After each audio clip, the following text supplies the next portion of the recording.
My people, reporting live, NADECO in the United States of America, in their National Press Club, has confirmed that the Nigerian presidential election, 2023 presidential election, was faulty. That INEC hastily was in a hurry to announce Tinubu the president-elect. This is the first time I'm seeing an international community supporting a presidential candidate in Nigeria, and that is His Excellency Peter Obi. Hey, this is a big win for Peter Obi. When we are crying and shouting, it's not because we know how to cry or we know how to call people out, but because we know something was wrong. INEC chairman Professor Mahmood violated the Electoral Act.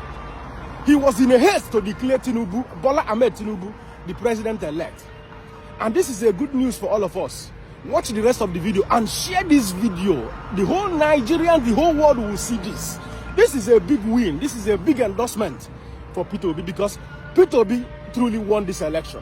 NADECO is not partisan, but it appears as though the process, and that's what nations, that's what a democracy is. That's the greatness of America, is the process. It's not the people, it's the process. It's not the result, it's the process.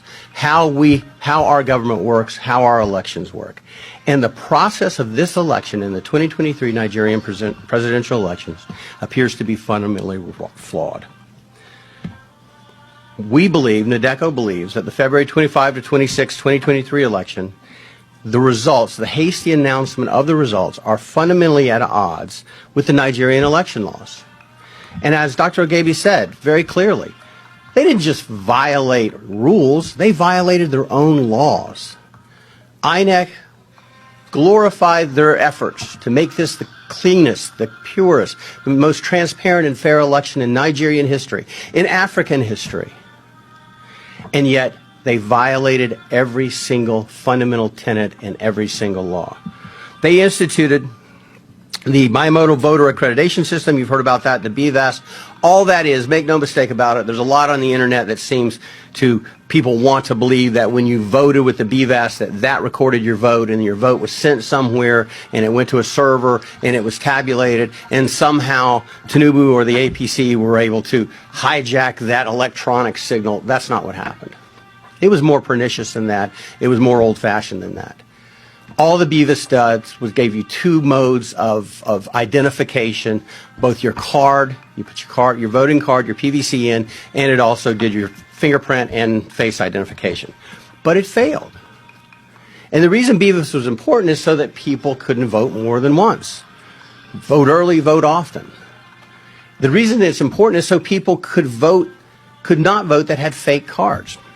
And on the issue of the PVC cards, INEC announced, this is INEC themselves, said that there were 87.2 million PVC cards collected. That was out of 93 million registered voters.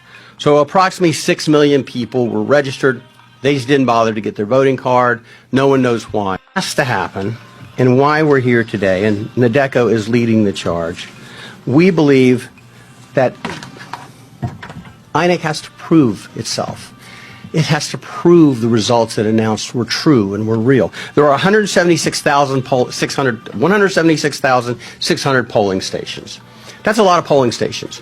INEC's rules required each polling station to collect the votes, count the votes, and they do it the old-fashioned way.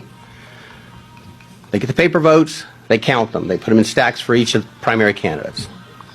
They were to gather those results, publish the local results, and then transmit the results, and ultimately they would go to Abuja and be certified.